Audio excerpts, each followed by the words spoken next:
예수 그리스도 이름으로 하나님 말씀 증가하겠습니다. 하나님 말씀 같이 찾아보겠습니다. 사도행전 2장 12절에서부터 14절까지 보시겠습니다. 사도행전 2장 12절에서부터 14절입니다. 사도행전 2장 12절 다 놀라며 의욕하여 서로 가로되 이 어찐 일이냐 하며 또 어떤 이들은 조롱하여 가로되 저희가 새 술이 취하였다 하더라. 베드로가 11사도와 같이 서서 소리를 높여 가로되 유대인들과 예루살렘에 사는 모든 사람들아 이 일을 너희로 알게 할 것이니 내 말에 귀를 기울이라. 아멘. 할렐루야.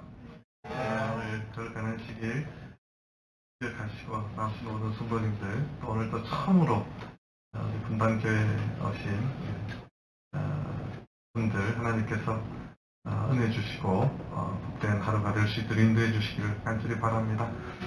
예, 이번에는 이제 좀 이렇게 주제를 가지고 시리즈로 쭉 이야기하는데요. 어제 제가 세례에 대해서 조금 말씀을 드렸습니다. 최근에 한국교회에 참 재미있고 의미 있는 일이 있었는데요. 저희 참예수교회가 전 세계에 이렇게 있습니다. 최근에 그 브라질에서 한승열 형제라는 분이 계시는데 부인 되시는 분이 세례를 꼭 받고 싶다고.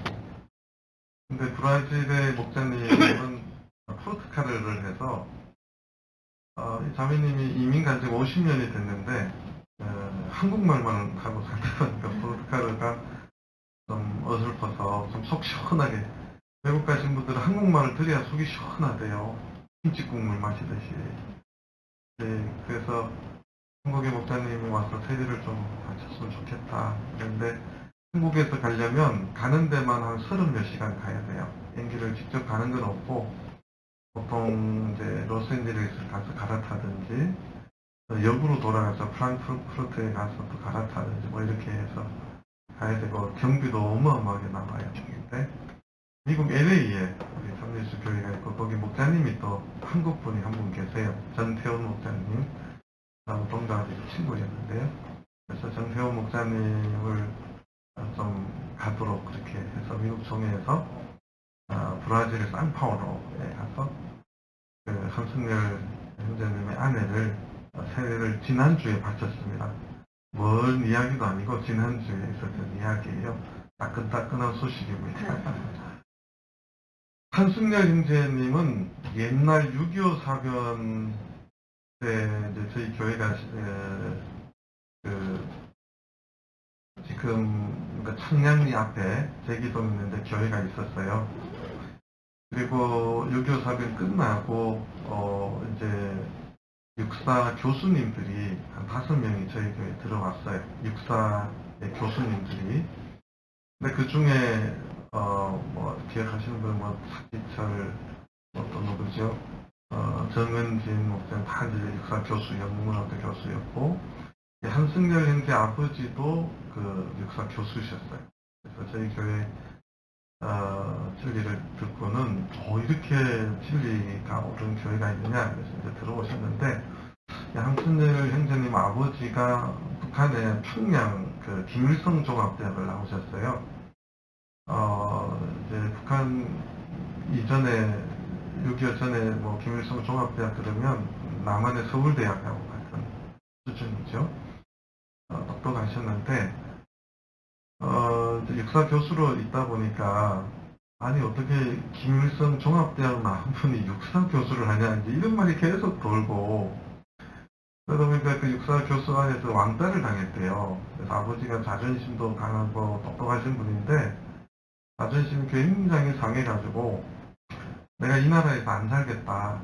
그래서 이 남조선이래 북조선이래 귀찮아 이러고 이제 한국에서 제일 먼 나라로 이민 가겠다고 결심을 하고, 지도를 보니까 브라질이 제일 완전히 반대편이더래요. 사실 아르헨티나 앞바다가 제일 반대편이긴 한데, 그래서 이 아버지가 가술들을 끊으리고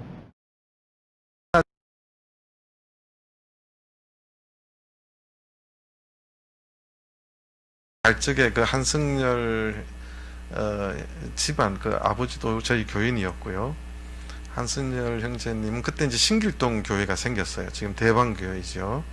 그래서 신길동 교회의 청년들이 태극기를 선물로 주고 그 뒤에 참예수 교회를 꼭 잊지 말고 대한민국을 잊지 말라 뭐 이런 것들을 저한테 보여주더라고 하니까 그래서 그걸 품고 이제 브라질로 갔는데 브라질로 가서 무슨 업을 했냐 하면 브라질에 가서 의복 만드는 게 있죠. 옷 만드는 거. 한국 사람들이 재봉틀 기술이 참 좋아요. 그래서 이제 옷 만드는 것을 해서 돈을 벌었는데 어떻게 벌었냐면 전라도 사투리는 겁나게 벌었어요. 경상도 사투리는 억수로 벌었어요. 돈을 많이 벌었는데 그 업종에 일하는 또 굉장히 부자인 분이 있었는데 이분이 누구냐면 그 상파울로에 있는 한인교회 최고 큰 교회의 하여튼 제일 대표되고 부자인 장로님이셨어요. 그래서 이 장로님이 이 저희 교회 이제 한승열 형제를 잘 보고는 사위로 삼아서 결혼을 했어요. 한승열 형제님이 이제 장로교회 최대 장로교회의 그 상파울의 제일 부자인 장로의 사위가 됐고 그러면서도 마음은 참예수 교회에 그 신앙이 있는데 교회가 없다 보니까 상파울이 교회가 없어요. 그러다 보니까 이제 참여주기를 잊어가기 시작한 거지요.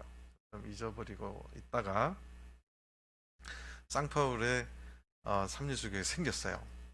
지금부터 한 20년 전에. 근데 이분이 저하고 접촉된 건 한 10년 전이에요. 제가 이제 브라질까지 갔다 왔거든요. 미국에서 국제회의가 있어서 갔다가 거기서는 또 비행기표가 싸요. 미국에서 브라질 가는 거는. 그래서 총회에서 한번 다녀와 봐라 그래서 제가 이제 갔다 왔는데 이제 이 형제님이 왜 그러면 10년 전에 참여주기를 찾게 됐느냐 하면 자기가 이민 가고 어릴 때만 해도 상파울로에 한인교회가 딱 하나 있었고 목사님이 굉장히 연세가 많으신 훌륭한 목사님이셨대요. 그래서 그냥 거기서 같이 신앙생활하고 이랬는데 지금은 상파울로의 한 큰 도시 안에 한국인들 교회만 50개가 있대요. 그런데 문제가 뭐냐면 목사님 저보고 그래요. 50개가 선교해서 이렇게 50개가 된 게 아니고 이 교회가 이렇게 있다가 대판 싸워서 갈라서서 2개가 되고 여기 또 그래도 한국에서 또 어떤 목사님이 와서 또 하다가 그 분리된 게 100%가 여자 문제래요. 목사가 또 2번째 여자가 생기고 또 싸워서 또 갈라지고 목사님이 교회 돈을 또 홀라당 다 쓰고 교회가 싸워서 또 갈라서고 이래가지고 50개가 됐대요. 그 내막을 제일 큰 교회 장로님 사위니까 너무 정확하게 보고 아는 거예요. 그래서 이분이 이제 17살에 이민을 가셨는데 17살까지 신앙생활 했던 교회 중에 가만히 생각해 보니까 참신수 교회가 제일 깨끗하고 문제가 없고 성경적으로 신앙생활 하는 것을 깊이 깨달아진 거예요. 그래서 이분이 한국 코리아를 치고 참여주교를 쳐서 저희 교회에 이제 이메일을 한 거예요. 그래서 이제 저는 브라질에 사는 누구누구고 뭐 어쩌고 저쩌고 이제 온 게 10년 전에 왔고 총회에서는 저보고 또 그때 제가 선교 이사를 할 때라서 한번 가보라 그래서 갔다 온 거지요. 근데 여전히 그 장인어른 영향력 밑에 있어요. 왜냐면 장인어른이 한인 회장도 오래 하시고 뭐 이런 게 커가지고 그러다가 이 아내가 암이 걸리셨어요. 그리고 수술을 했는데 또 재발을 하셔서 지금 눈도 거의 실명 상태고 거의 뭐 호흡기를 댈 정도로 지금 그렇게 위험한데 남편이 이제 제가 어제 증거한 이야기들을 제가 이제 메일로도 계속 보내드리고 그랬었어요. 최근에는 좀 제가 선교회사를 그만두고 다른 분이 하시기 때문에 다른 목자님이 관리하고 계시는데 그래서 그 아내한테 증거를 했어요. 아내가 세례를 받고 싶다고. 근데 이제 교회 가면, 상파울의 교회 가면 포르투갈어를 하니까 이게 김치국 먹듯이 뭐 시원하게 알아들어야 되는데 샬라샬라 이게 잘 못 알아듣는 거예요. 그래서 한국말을 할 줄 아는 목사님이 좀 오셔서 다시 성경 공부를 하고 세례를 받고 싶다고. 이제 마침 미국에 있는 정태현 목사님이 가서 일주일 동안 성경 공부하고 지난주 금요일 날 세례를 주시고 안식일을 같이 예배 드리고 미국으로 이제 돌아가고 그런 일이 있었습니다. 참 감사하죠. 전 세계에 이렇게 복음적으로 세례의 역사가 끊임없이 전파되기를 간절히 바랍니다. 오늘은 교회의 탄생에 대한 이야기를 좀 하도록 하겠습니다. 하나님께서 구약 성경의 제도를, 인간 땅에 제도를 만든 것은 가정이라고 하는 제도를 만드셨어요. 에덴 동산을 만드시고 아담과 하와를 통해서 땅에 번성하고 충만하도록 하나님이 가정이라고 하는 제도를 손수중매하시고 결혼 주례사까지 하셔서 그렇게 가정을 만드셨고, 신약 시대에 하나님께서 이 땅에 만드신 제도는 교회라고 하는 제도를 만드셨어요. 이거는 전 세계 신학자들이 어떤 누구도 이의 없이 긍정하는, 인정하는 내용입니다. 그러면 신약 시대에 교회가 탄생한 곳이 어디냐? 그 자리가 어디냐? 바로 이 사도행전 2장의 자리입니다. 교회가 탄생했어요. 이 땅에 하나님께서 예수 그리스도의 그 보혈의 피, 그 공로를 통해서 죄 사함 받은 깨끗한 성도들이 하나님 앞에 영광 돌리는 예배 드리는 귀한 공동체, 교회를 이 땅에 세웠는데, 그 교회를 세우는 사건 속에서 일어난 일입니다. 우리가 믿는 분들이라면 교회가 탄생했으면 박수 쳐드릴 일이고 기뻐할 일인데, 교회가 탄생되는 순간을 들여다보면 참 쪼까 그 시기 허구마이 이렇게 느낄 수 있는 내용들이 나온다는 사실이에요. 이제 그것이 오늘 이 12절 14절입니다. 교회가 탄생되었는데 옆에서 그것을 모든 사람들이 다 놀라며 의욕했다고 되어 있어요. 서로 가로되 이 어찐 일이냐, 이게 뭐다냐, 이 어찐 일이냐, 전라도 사투리는 이게 뭐다냐. 제가 또 어릴 때 경상도에 살았는데 먹고 이래. 충청도 가면 이게 뭐유? 여기 김미경 자매님 고향이 충청도에 김성경 자매 고향도 충청도. 이게 뭐유? 어쨌든 이 어찌된 일이냐? 그러니까 일반인들이 교회가 탄생되는 그 순간을 지켜볼 때 다들 이게 좀 이상한 거예요. 이상했던 거예요. 그리고 13절에 보니까 또 어떤 이들은 조롱하여 가로되 저희가 새술이 취하였다. 교회가 탄생되면 거룩한 하나님께서 이 땅에 세운 교회가 탄생되는 순간 하나님 앞에 경배하고 이거에 대한 것에 박수를 쳐주고 이래야 되는데, 교회가 탄생되는 순간 많은 사람들이 조롱했다고 되어 있어요. 저 양반들 술 취했나? 뭐 이렇게 말하는 거죠. 왜 그려? 나 술이었어? 뭐 이렇게 말하는 거죠. 술 취해서 왜 저러냐? 이제 그렇게 술 취해서 저런다. 교회가 탄생되는데 많은 사람들이 놀라고 의혹하고 조롱하니까 예수님의 12제자 중에 성질이 제일 급한 베드로가 또 수제자였기 때문에 기분이 별로 안 좋은 거예요. 이거 잘 모르고 있구나. 그래서 베드로가 뻘떡 일어났어요. 그게 14절입니다. 베드로가 11사도와 같이 서서 소리를 높여 가로되, 성질이 급했어요. 예수님이 배 타고 물을 위에 건너니까 제일 먼저 뛰어나간 사람이 누구예요? 베드로. 이 양반이 거짓은 없어요. 근데 좀 성질이 좀 급이야. 교회에서도 성질 급한 사람이 있지요. 예, 목사님 설교하면 시계부터 벌써 10분도 안 지났는데 시계부터 보면 제가 부담스러워요. 뭐든지 급하신 분이 있어요.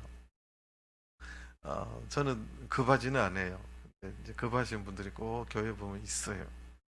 이제 베드로가 수제자이자 성질이 급하니까 뻘떡 일어났어요. 그리고 작은 소리로 해서 될 일이 아니에요. 그날 교회에 이제 적을 두고 그 말씀을 받은 사람이 3,000명이에요. 이거 막 큰 소리로 해야 되죠.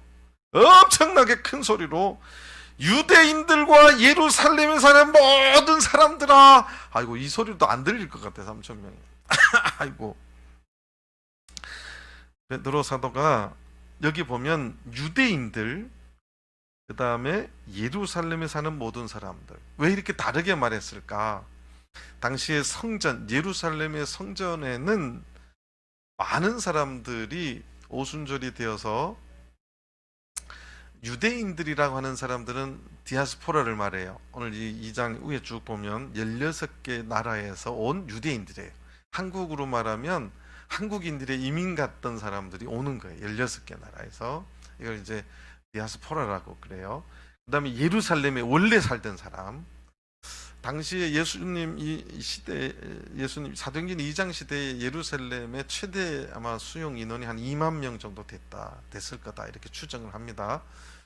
국제적으로 5만 명 이상이 돼야 도시잖아요.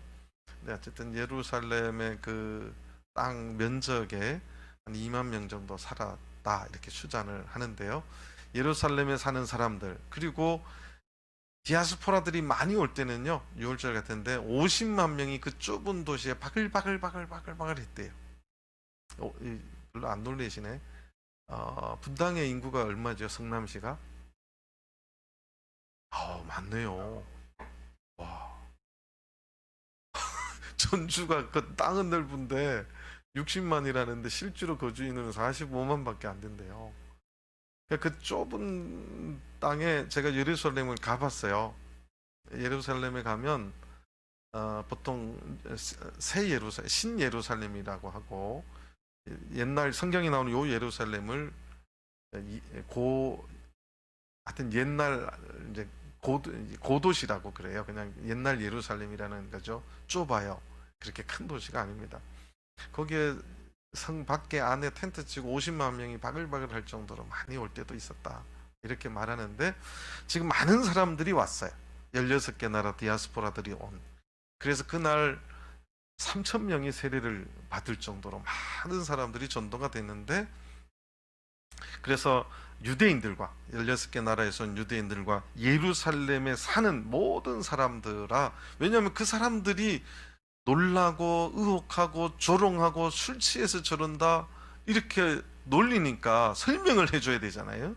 그 설명을 할 적에 이 일로 너희로 알게 할 것이다. 이 일로 너희로 알게 할 것이다. 이번 영혼의 주제가 아는 것을 말하고 본 것을 증거하노란데, 베드로가 예수님하고 같이 있었던 수제자이자 예수님이 증거했던 내용을 가장 잘 아는 사람이에요. 그래서 지금 이 일에 대해서 너희로 내가 알고 내가 본 것을 증거할 테이니 내 말에 귀를 기울이라고 외쳤어요.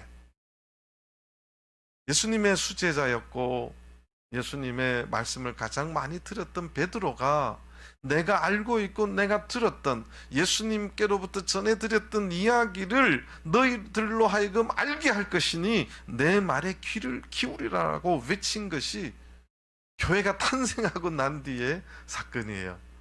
왜 이렇게 설명을 해야 될까? 좀 이상했기 때문에 그래요. 이상했기 때문에. 그 두 가지 그 이유를 이제 15절, 16절에 설명하는데, 때가 제3시니, 3시가 9시를, 오전 9시를 말해요.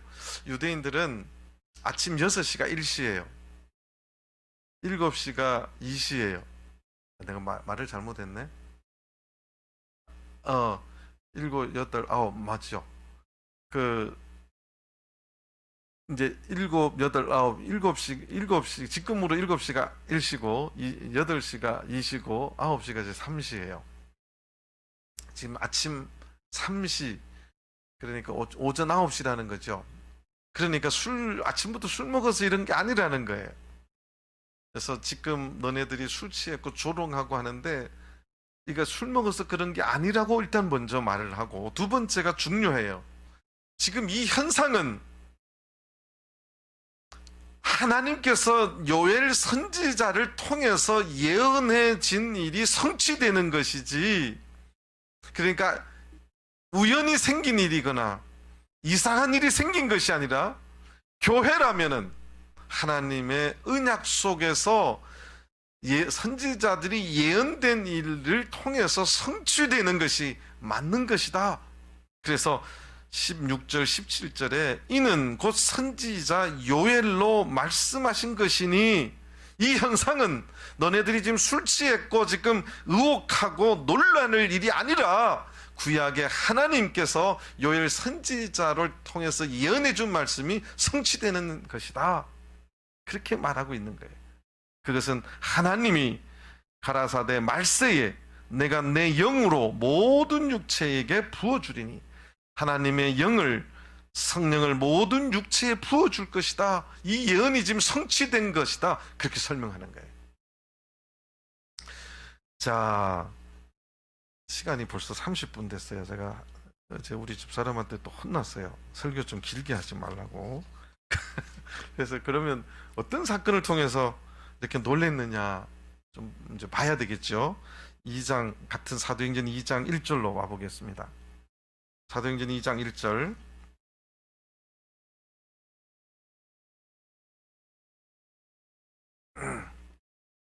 오순절 날이 이미 이름에, 이 오순절은 6월절부터 해서 50일, 오순, 오가 5개라는 거고 순이 열흘을 말해요. 상순, 중순, 하순. 상순은 1일부터 10일을 상순, 중순은 11일부터 20일, 이렇게 순이라는 말이 10개의 한마디 한마디를 순이라 해요. 오순이라고 하면 예수님이 6월절 어린 양으로 돌아가셨고 며칠 만에 부활하셨죠? 3일 만에 부활하셨고 며칠 뒤에 승천하셨어요? 40일 뒤에 승천하셨어요. 거기 1장 3절에 나와요. 40일 동안 이 땅에 계셨다고. 그러면 43일이 지났죠? 오순절이면 승천하시고 며칠 뒤에요? 한 7, 7일 뒤에예요. 이제 그 오순이라고 하는 말. 근데 유대인들은 이 오순절이 굉장히 중요한 날이에요. 근데 이 오순절이 되어서 저희가 다 같이 한 곳에 모였더니, 한 곳이라고 하는 것, 한 곳, 그러니까 아무데나 한 곳에 모였나 보다. 근데 원어 성경은 하마콤으로 기록되어 있어요. 하마콤이라고 기록될 때는 어디를 말하냐면, 하나님께서 이 땅에 사람을, 하나님의 백성을 만나는 장소를 특별히 하마콤이라고 항상 기록되어 있어요. 그러니까 이게 한 장소는 하나님이 이 땅에 있는 당신의 백성들을 만나는 장소, 특별한 장소예요. 근데 어딘지는 구체적으로 말하고 있지 않아요. 학자들마다 좀 대부분 말하는 게 있고, 좀 연구를 많이 하신 분들이 또 말하는 데가 있는데, 뭐 그건 별로 중요한 것 같진 않아요. 나중에 혹시 저랑 성경 공부하면 제가 좀 이야기를 할 텐데, 한 곳에 모였어요. 그러니까 자, 이제 잘 보세요. 아까 내가 물었잖아요. 예수님이 십자가에 달려 돌아가시고 나서 며칠 만에 부활하셨어요? 3일 만에. 그런데 예수님을 많이 따르던 사람들이 많이 떨어지고 몇 명 남았어요? 몇 명 남았어요? 1장 15절 보면 모인 무리의 수가 한 120명 되더라. 예수님을 살아계실 때는요, 막 바글바글 따라다녔어요. 그러다가 예수님이 십자가에 달려 돌아가시니까, 에이, 뭐 죽었네. 저 메시아가 뭘 죽어. 뭐 이래가지고 다 떠나고, 그 말씀에 깊이가 있는 사람들, 예수님의 또 친척들, 예수님의 어머님, 부모님 뭐 이렇게 해서, 또 예수님의 12제자 중에 한 사람 가룟 유다 빼고 11사람하고 합쳐서 120명 정도가 남았어요. 예수님이 3년 동안 전도한 수치치고는 숫자로 말하면 안 되는데 거의 숫자를 말하는 사람들 때문에 그래요. 초라한 숫자다. 120명이 남았어요. 그런데 이 120명이 한 곳에 모여서 기도하기를 시작하는데 2절에 보니까 호련히 하늘로부터 급하고 강한 바람 같은 소리가 있었다. 여러분들 이제 저희 교회 처음 오신 분도 계신다고 하니까 저희 교회 기도 소리가 좀 이상하죠. 근데 제가 이제 중국 교회를 제가 갔어요. 중국 교회 가니까 신도가 얼마나 많은지 이렇게 강대상에 섰는데요. 머리가 새까만데 저 끝이 안 보여요. 그래서 제가 나이가 많아서 긴장을 하면 화장실을 자주 가요. 그래가지고 이제 기도를 하는데 막 너무 긴장되니까, 왜냐하면 공안도 나와 있다 하지 막 말 잘못하면 잡혀가거든요. 한국에서 왔다 하면 안 돼요. 또 제가 중국말을 좋게 해요. 그래서 중국 사람과 같이 중국말을 해야 돼요. 막 긴장이 되니까 화장실이 급해서 나가서 이제 화장실을 갔는데 그 한 1000명 되는 사람들의 기도 소리가 바람 소리 같아, 진짜. 여러분들 1000명이 막 기도하는 소리 안 들어보셨지요? 막 바람 같은 소리. 와, 제가 막 소름이 쫙 끼쳤어요. 내가 안에 있을 때는 못 느꼈는데 밖에 나가서 화장실 가려 나가는데 막 그 기도 소리가, 이게 바람 같은 소리라는 게 이런 거구나. 근데 그 대만에서 그 헌당식 할 때도 한국 분들이 그런 걸 체험했다고 하는 분들이 있더라고요. 막 바람 같은 소리라고. 그리고 여기 또 그 3절에 보니까 불의 혀같이 갈라지는 것이, 그러니까 설명할 수가 없어요. 헬라어로 설명할 수 없으니까 불의 혀같이 막 갈라지는 소리라는 표현을 했어요. 이 불이라고 하는 것은 뜨거운 것이고 태워지는 것이고 그런 건데요. 이게 혀하고 연관이 있는 거예요. 그래서 불의 혀같이 갈라지는, 혀가 여기서 갈라진다는 표현은 이제 뱀같이 두 쪽으로 갈라진다는 게 아니라 어떤 뜨거움 속에서 혀가 막 이렇게 진동하고 요동치는 것을 말하는 거죠. 그래서 4절에 보니까 저희가 다 성령의 충만함을 받고 성령이 말하게 하심을 따라 다른 방언으로 말하기를 시작하니라. 이게 오순절날 성령 강림의 사건이에요. 120명이 남아서 예수님도 없고 이제 보였다가 40일 동안 보이기도 했지만 이제 성천도에서 아무 예수님의 흔적조차 없는 그들의 예수님의 제자들과 예수님의 말씀을 믿던 자들이 모여 있는데 불현이 하늘로부터 급하고 강한 것들이 내리기 시작했어요. 성경은 공통적이에요. 하늘로부터 온 것은 하나님으로부터 온 거예요. 너무나 당연한 거죠. 계시록에 보면 땅에서 올라오거나 바다에서 올라오는 것은 다 사탄이 하는 거예요. 하늘에서부터 하나님의 역사가 나타나기 시작했는데 이상한 그 강한 바람 같은 소리, 불의 혀같이 갈라지는 현상들이 있었는데 그것이 4절에 보니까 저희가 다 성령의 충만함을 받고 성령이 말하게 하심을 따라 다른 방언으로 말하기를 시작하니라. 다른 방언이라고 하니까 한국말은 방언 그러면 사투리, 지방 언어를 로컬 랭귀지라 그러죠. 지방 말들을 방언이라고 해요.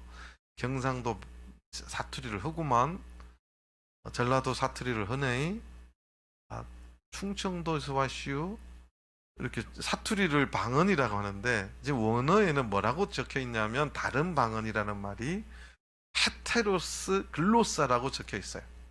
헤테로스 글로사. 그럼 글로사부터 뒤에 거부터 설명을 하면 글로사가 혓소리예요. 혓소리. 영어 성경을 보면 텅이라고 적혀 있어요. 텅.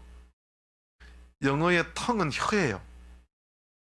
글로사가 혓소리고 우리 인간의 언어가 사실은 혓소리인데 혀가 움직여야 되는데 그것을 체계화되고 의사 표현이 가능하도록 체계화된 소리, 혓소리, 그것이 언어예요. 언어학의 뭐 정의 같은 것들이 체계화돼서 의사소통이 가능한 소리의 체계가 언어예요. 체계가 안 잡혀져 있거나 체계를 이해 못하면 다른 말을 못하죠. 왜 포르투갈어가 안 들린가? 그 체계를 이해를 못하니까 문법이라 하기도 하고 자꾸 들으면 이제 알아듣기는 하는데, 그런데 이제 글로사가 그렇게 헛소리인데, 헤테로스가 뭐냐면 다른이라는 뜻이에요. 다른 헛소리. 자, 그런데 헬라 사람들은 굉장히 추상적이에요. 의미를 표현할 때 굉장히 더 구체적으로 표현하려고 그래요. 여러분들이 이제 보통 일반인들이 가장 잘 아는 것이 사랑이라고 하는 단어가 헬라어로는 몇 개가 있어요? 보통 4개가 있다고 그래요. 남녀 간에 뜨겁게 사랑하는 사랑을 그 사람들은 구분해서 표현해요. 그거를 에로스적인 사랑이라고 말해요. 들어보셨지요? 어머님이 자식을 아무 이유 없이 사랑하고 하나님께서 우리 인간을 무조건 사랑하는 그 무조건적인 사랑을 또 뭐라 그래요? 아가페라고 그래요. 같은 사랑인데도 그 사람들은 또 정확하게 표현하고 싶어 해요. 그래서 이거는 아가페적인 사랑이다. 에로스의 사랑을 조건적인 사랑이라고 해요. 상대가 잘해줘야 이뻐 보이는 거고, 상대가 멋있어야 내 사랑이 끌리는 거고, 이게 조건이라는 사랑이 에로스인데, 이걸 잘 이해를, 그 사람들은 그렇게 정확하게 생각을 해요. 우리는 거기에 목숨을 거는 애들도 있죠. 그 다음에 혈연적인 사랑이 있어요. 이번에 추석에 아마 만났을 거예요. 1년 동안 통화 한 번 안 한다가도 가족끼리 만나면 그냥 내 새끼고 내 누나 내 언니고 내 동생이니까 그냥 좋고 친한 거예요. 설명할 수 없는 사랑이에요. 그래서 이거를 스톨게라고 그래요. 스톨게의 사랑이라고 그래요. 그 다음에 회사 가면 고향도 틀리고 부모도 틀리고, 근데 직장이 같으면 맨날 회식해서 그런지 모르겠는데 직장에 가서 처음 보는 사람도 그냥 다 이야기하고 같이 친하게 지내고 친분이 쌓여요. 이런 것을 필리아적인 사랑이라고 그래요. 필리아. 필로스라고 하기도 해요. 필로스라고도 하기도 하고 필리아라고도 하기도 하는데, 그렇게 헬라 사람들은 사랑도 4가지 표현을 하는데, 이 다른이라고 하는 것도 헬라 사람들은 단어를 구분해서 2가지 단어로 써요. 알로스라고 하는 단어도 쓰고 헤테로스라고 단어를 써요. 그러면 알로스의 다른 것은 뭐냐? 그 시기 손가락을 요렇게 했어요. 틀려요, 달라요? 달라요. 뭐가 달라요? 개수가 달라요. 요거는 같아요, 틀려요? 본질은? 요 손가락이라고 하는 건 같죠? 근데 요렇게 하니까 달라요. 뭐가 달라요? 개수가 달라요. 그럴 때 헬라 사람들은 알로스라고 하는 단어를 써서 다르다고 말해. 그러면 알로스라는 말 딱 들으면 뭔가가 같은데 지금 뭐가 다르다? 개수가 다르다. 그렇게 이해하는 거예요. 헤테로스를 쓰면 요거하고 요렇게 이렇게. 뭐가 달라요? 개수는 틀려요, 같아요? 개수는 같아요. 그래서 요거를 단수로 쓰면 하나구나. 하나가인데 본질이 다르구나. 복수로 쓰면 여러 개 있는데 지금 뭔가 다르고. 요렇게 쓸 때는 헤테로스인데 개수는 같은데 본질 자체가 완전히 다르다고 할 적에 헤테로스를 써요. 자, 그러면 헤테로스 글로사예요. 우리 인간이 평상시 하는 헛소리하고 본질적으로 다른 소리를 하고 있다는 거예요. 그래서 다른 방언을, 본질이 전혀 다른, 인간이 알아듣는 언어가 아닌 하늘에서 내려준 천상의 헛소리를 하기 시작한 거예요. 그것이 교회가 탄생하고 성령이 강림하는 순간에 그 자리에 있던 예수님을 따랐던 예수님의 제자들이 성령의 충만함을 받고 그 성령의 충만함을 받은 증거로 말하기 시작한 것이 헤테로스 글로사예요. 그래서 이 소리가 바람 같은 소리였고 불에 혀같이 뜨거운 것이 막 각 사람의 이게 임해서 그런 것들이 나타난 것인 거죠. 그러다 보니까 6절에 보겠습니다. 5절, 그때에 이 오순절날에 경건한 유대인이 천하 각국으로부터 와서 예루살렘에 우거하더니, 그러니까 이 예루살렘에 디아스포라가 온다는 것은요, 믿음이 좋은 사람 아니면 못 와요. 지금처럼 KTX가 있는 것도 아니고 자가용이 있는 것도 아니고 걸어서 달구지 끌고 음식 실어서 내가 한 달 걸리면 한 달 음식 실어서 그렇게 천천히 걸어오는 것이 그때의 예루살렘까지 오는 거예요. 오기만 와야 되는 게 가기도 해야 되잖아요. 생략하고요. 11절로 가겠습니다. 그레데인과 아라비아인들이라 우리가 다 우리의 각 방언으로 하나님의 큰 일을 말함을 듣는다 하고, 그러니까 예수님의 제자들 120명이 성령의 충만함을 받아서 헤테로스 글로사, 전혀 질적으로 다른 혓소리를 하기 시작하니까 그 옆에 디아스포라들, 그 좁은 성전이 있는 예루살렘에 많을 때 50만이 모인 그들이 그 소리를 들은 거예요. 깜짝 놀라는 거죠. 그래서 12절에 다 놀라며 의혹하여 가로되 이 어찌 된 일이냐, 그렇게 말하는 거예요. 이해가 되는 거죠. 오늘날 예수님이 승천하시고 이 땅에 처음으로 하나님이 교회를 세웠는데, 그 교회가 성령의 강림을 통해서 교회가 세워졌는데, 그 성령 강림을 통해서 각 사람이 헤테로스 글로사를 할 적에 다른 사람들이 볼 적에 정상은 아니요. 성경을 본 게 딱 본 게 정상은 아니요. 왜냐하면 이제 술 취했다고 한 게. 그리요 안 그리요? 그렇잖요. 오늘날 교회가 기도하는 소리를 듣고 너네 저 양반들 정상이구만, 그럼 그게 이상한 거예요. 교회를 갔는데 저 교회가 이상해요. 그러면 성경하고 뭔가 맞는 교회예요. 이게 이제 잘 알아. 지금 베드로가 내가 알아듣게 말할 테니까 들어보시오 하고 지금 말한 거라니까요. 아침 9시니까 지금 오늘 우리 10시, 11시부터 지금 말씀 예배 하잖아요. 기도할 적에 우리 술 먹고 기도하는 거 아니잖아요. 그 다음에 이것은 요엘 선지자로부터 예언됐던 그 말씀이 성취된 것이지, 우리가 이상하거나 정신 나갔거나 귀신에 들려서 하는 것이 아니라는 거예요. 시간이 많이 돼서 33절을 보시겠습니다. 2장 33절.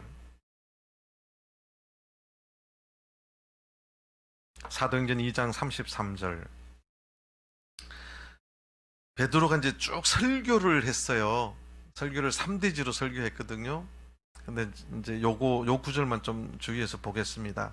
이 현상은 하나님이 오른손으로 예수를 높이셨다는 것은 예수님의 승천을 말해요. 40일 만에 승천하셨잖아요. 승천하심에 그가 약속하신 성령을, 이 단어가 굉장히 중요해요. 약속하신 뭐를요? 성령을. 이 성령은 그냥 우연하게 일회성으로 한 게 아니라 약속해 주신, 구약 시대 때부터 약속해 주시고 예수님이 승천하시기 직전에도 약속해 주셨던 그 성령을 아버지께 받아서 너희가 지금 보고 너희가 지금 듣는 이것을 뭐 해주신 것이다? 부어주신 것이다 라고 말하는 거예요. 별로 놀라지도 않으시네요.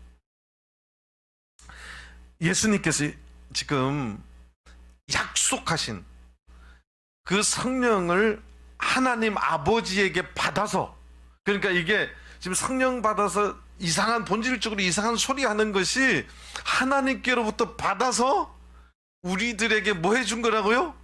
부어준 거라고 지금 말한다니까요. 베드로 사도가 내가 보고, 당신들이 막 술 취했다고 조롱하고 하니까 내가 알고 본 것을 지금부터 설명해 주겠다고 말한 거예요. 이번 영혼의 주제 아닙니까?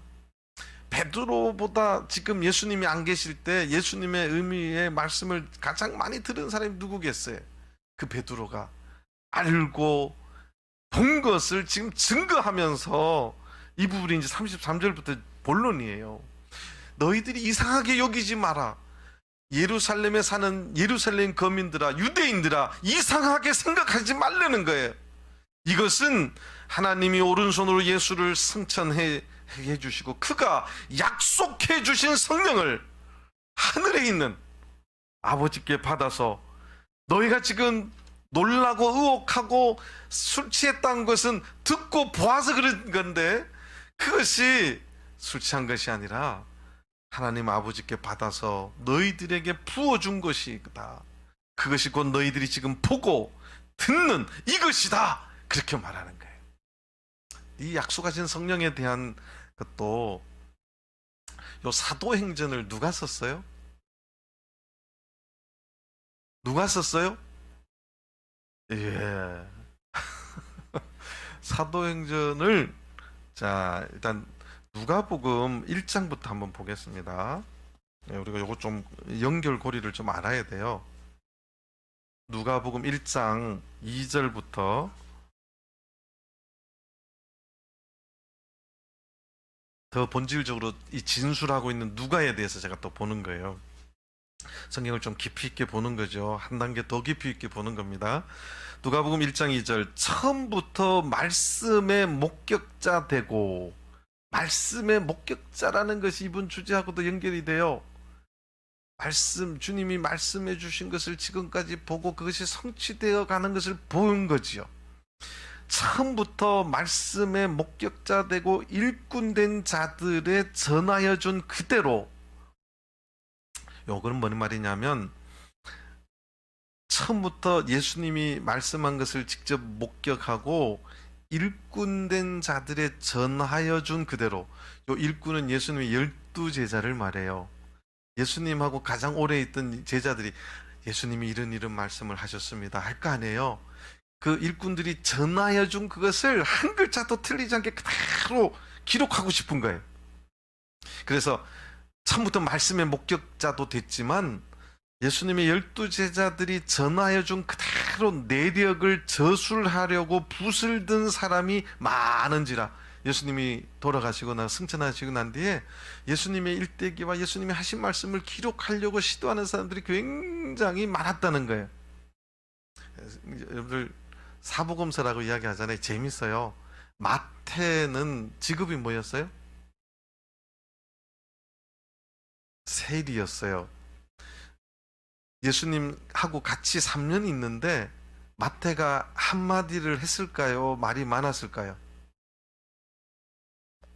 마태가요, 한마디도 안 했어요. 그런데 이 양반이 세리 출신들이야. 세리들은 기록을 잘 해놔야 돼. 이 영수증 처리를 하려면. 이 마태가 말은 안 했는데 예수님 말을 막 자기 적는 성격이에요. 그래서 마태복음이 나온 거예요. 마가는, 마태, 마가, 누가, 요한 중에 가장 먼저 기록된 게 마가복음인데, 예수님이 12제자도 아니에요.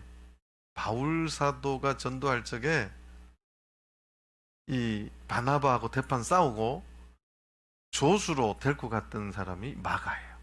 근데 이 마가가 나중에 회개하고 하나님이 신실한 일꾼이 됐는데, 그 마가가 로마에 가니까 네로 황제의 큰 핍박이 있었어요. 그래서 그 핍박 때문에 고통받는 성도들을 격려하고 있었던 게 마가복음인데, 그 다음이 누가복음이잖아요. 누가복음은 누가가 누구냐? 헬라 사람이고 의사야. 바울 사도가 전도 나갈 때 바울 사도의 주치 역할을 하고, 근데 이 누가는 자기가 지금 말하는 거예요. 누가는 의사기 때문에 누가복음에 보면 병명이 기록돼 있어요.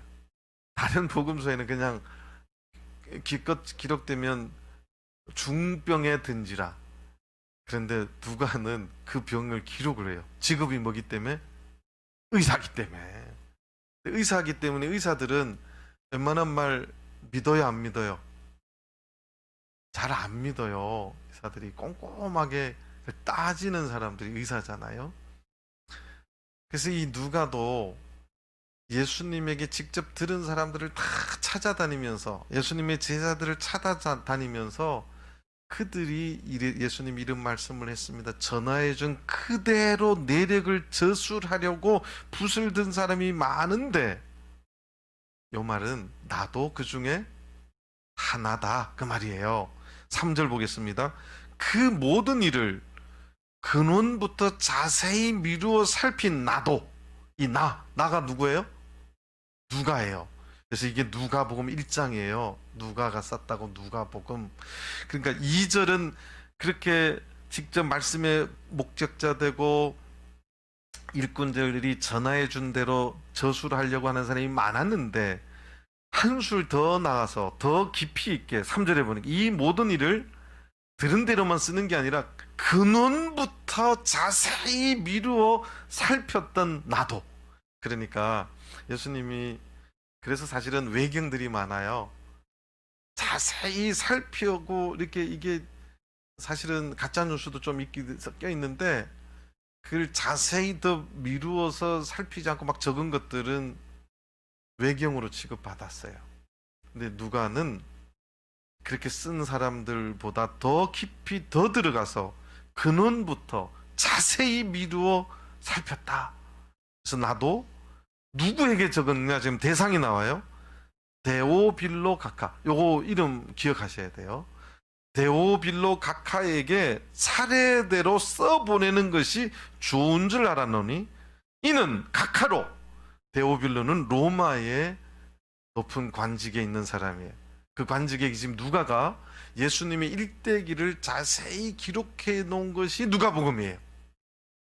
지금 누가복음은 누가 볼까봐 데오빌로 가카에게 그 내용을 자세하게 써서 데오빌로 가카여 예수를 믿으십시오 하고 전도하려고 예수님의 일대기를 자세히 미루어서 근원까지 자세히 살펴서 기록한 것이 뭐라고요? 누가복음. 이제 아시네. 그래서 4절 보겠습니다. 이는 가카로 데오빌로 가카로 그 배운 바의 확실함을 뭐 하려 합니다? 알게 하려 합니다. 그러니까 이 글을 잘 듣고 이 말씀들을 잘 알아라. 나는 말씀의 목격자 되고 증거한 것을 자세히 기록해서 드릴 테니까 그렇게 하라. 자, 그런데 그 누가복음의 마지막을 보겠습니다. 누가복음 마지막에 그 24장을 보시겠습니다. 시간이 없어서 마지막 구절만 좀 볼게요. 누가복음 24장 예수님이 승천하시기 직전이에요. 누가복음 24장 49절 볼지어다 내가 내 아버지의 약속하신 것을 너희에게 보내리니 너희는 위로부터 능력을 입히울 때까지 이 성에 유하라 하시니라. 이거 누구 말씀이에요? 예수님 말씀이에요. 예수님께서 봐라 볼지어다 내가 내 아버지의 약속하신 것을 너희에게 보낼 것이다. 너희는 위로부터 능력을 입히울 때까지 이 성에 유하라. 예루살렘에 있으라는 거예요. 떠나지 말고. 그리고 나서 51절 축복하실 때에 저희를 떠나 어디로 가셨어요? 예수님께서 승천하셨어요. 여기 아까 말한 오순절 직전에 40일, 오순절 7, 7일 전의 사건이에요. 무슨 말인지 알겠어요? 예수님도 그런 말을 했어요. 예수님의 그 12제자들에게 이 사람들 고향이 어디예요? 갈릴리랑께 저 위에. 근데 이 양반들이 지금 어디에 와 있어요? 예루살렘 수도에 와 있어요. 촌 사람들이 큰 대도시에 오니까 겁도 질리고 먹고 살기 돈도 많이 들고 빨리 가고 싶어. 가고 싶은데 예수님이 뭐라고 하냐면 야, 약속하신 것이 있는데 그거 부어주기 전에 떠나지 마. 며칠 뒤에 결국 내려온 거예요? 7일 뒤에. 무슨 말인지 알겠어요? 예수님이 승천하셨어요. 자, 사도행전 1장으로 가보겠습니다.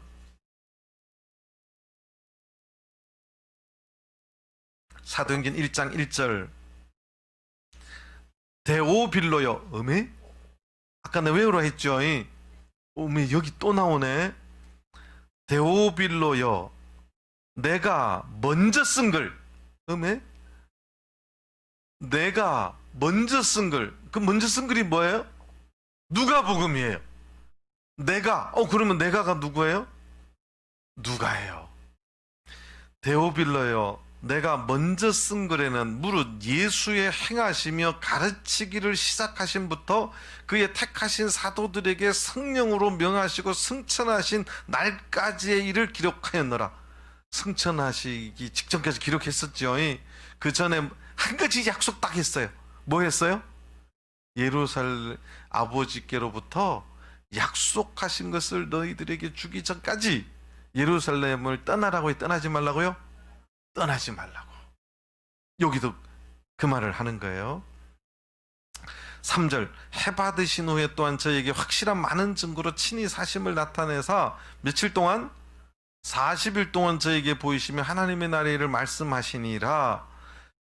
사도와 같이 모이사 저에게 분부하여 가라사대 예루살렘을 떠나지 말고. 이거는 누가복음에도 기록해 놓고 이제 그 연결고리를 만들기 위해서 사도행전에도 기록해 놓는 거예요. 예루살렘을 떠나지 말고 내게 들은 바 아버지의 약속하신 것을 뭐하라? 기다리라.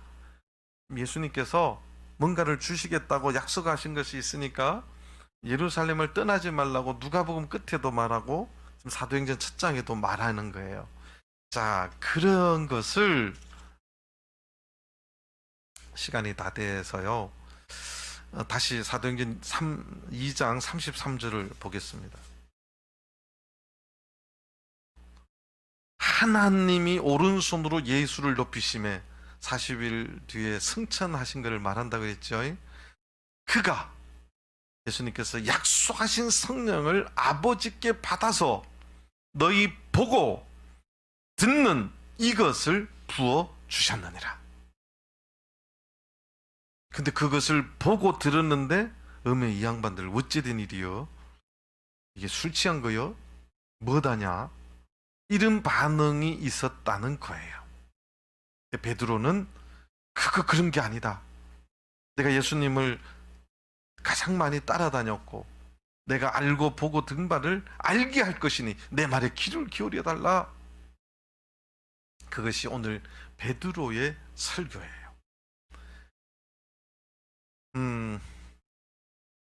저희 교회가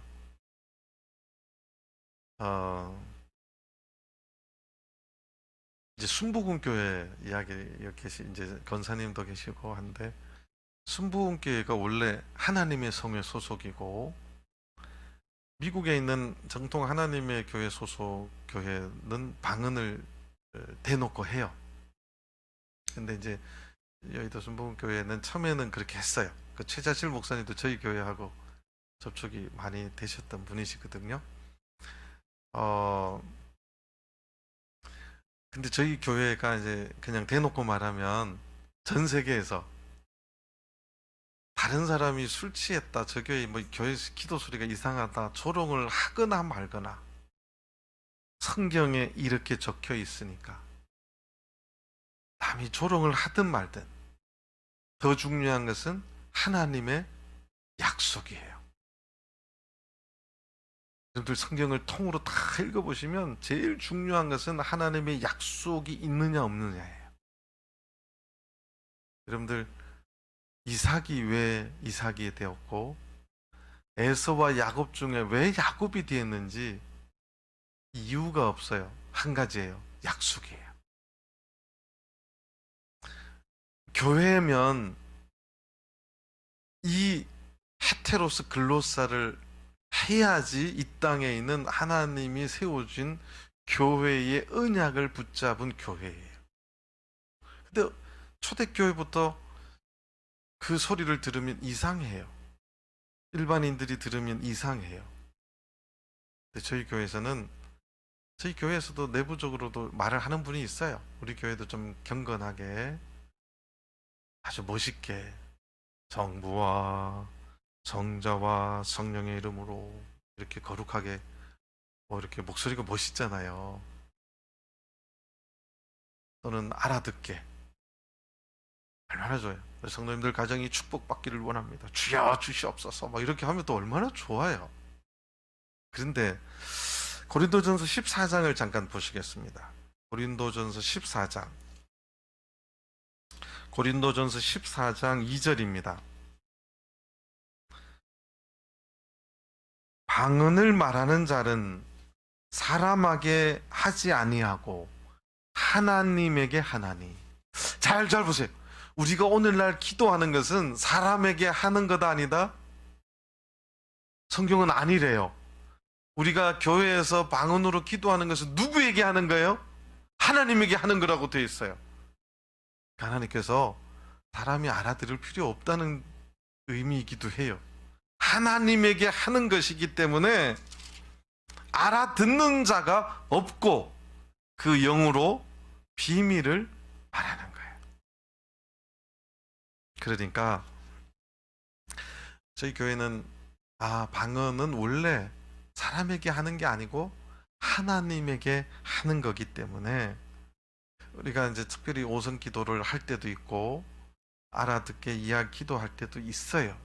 저희도 이제 마지막 내일 성찬이시기에는 저희가 축사할 적에 말로 축사기도 합니다. 근데 우리가 하나님하고 교회는 하늘에서 약속으로 내어주신 그 성령을 통해서 하나님에게 직접 기도하는 것이 훨씬 더 중요하고 그것이 언약이 있는 성령이 함께하는 교회예요. 그래서 저희 교회에서는 제가 이제 제가 이제 부산에서 목회할 때인데 그때 이제 전도가 좀 많이 됐어요. 근데 그 중에 청년 하나가 정말 재미있는 청년이 하나 있었어요. 부산교회 이제 임원하고 계시는데 지금 이제 이호셉 목자님 있잖아요. 거기가 이제 친구예요. 재수할 때 친구예요. 학원에서 만나가지고 이제 착하고 이렇게 공부만 하고 이러니까 몇몇 친구들이 이제 같이 밥도 먹고 이러면서 친해졌어요. 그래서 너 어느 학교 다니기노? 너 어느 고등학교 출신이고? 그래서 이제 출신 어디 이야기하고 너 왜 이렇게 착하노? 예수 믿는다. 너 예수 믿나? 나 예수 믿는다. 어디 다니노? 참예수교회 다닌다. 야, 너네 교회 나도 갈까? 그러니까 야 우리 교회 오면 기도 소리 이상하다. 어떻게 이상한데? 내가 한번 들어볼래? 그래, 들어봐라. 그래가지고 실합니다. 학원의 책상에 올라가서 사람들이 있는데 학원의 책상에 딱 올라가서 네 옆에서 들어라. 옆에 이제 몇 사람이 있어요. 친구들 그 같이 교연 결국 몇 사람 네 들어라. 나 이래 올라가서 막 방학 기도를 막 기도를 했어요. 그 친구들이 막 좀 미쳤나 좀 왜 저러노 좀 이상한 애들은 막 도망가고 저 정신이 좀 이리 좀 정신 좀 나갔다 뭐 이러고 이제 그런데 딱 기도 끝내더니 들었나? 그러니까 들었다.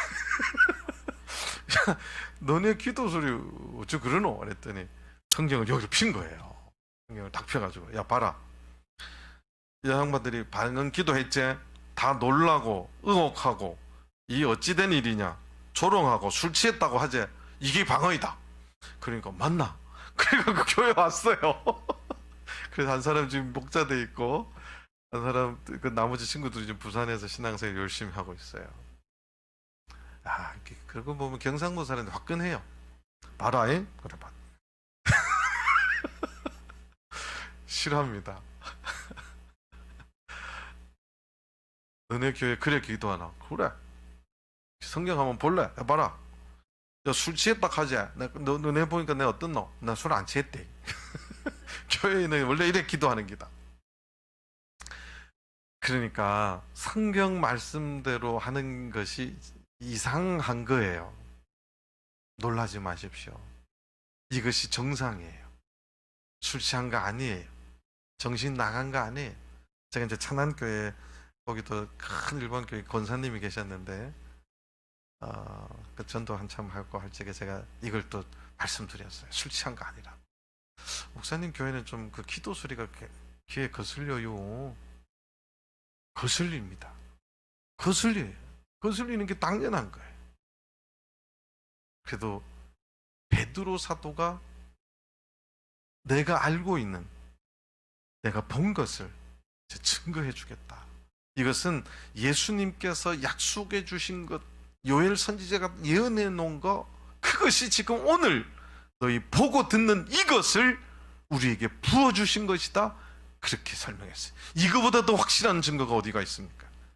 이거보다 더 확실한 말씀이 어디가 있어요? 오후 시간에는 초대교회는 그럼 정말 어떻게 했는가?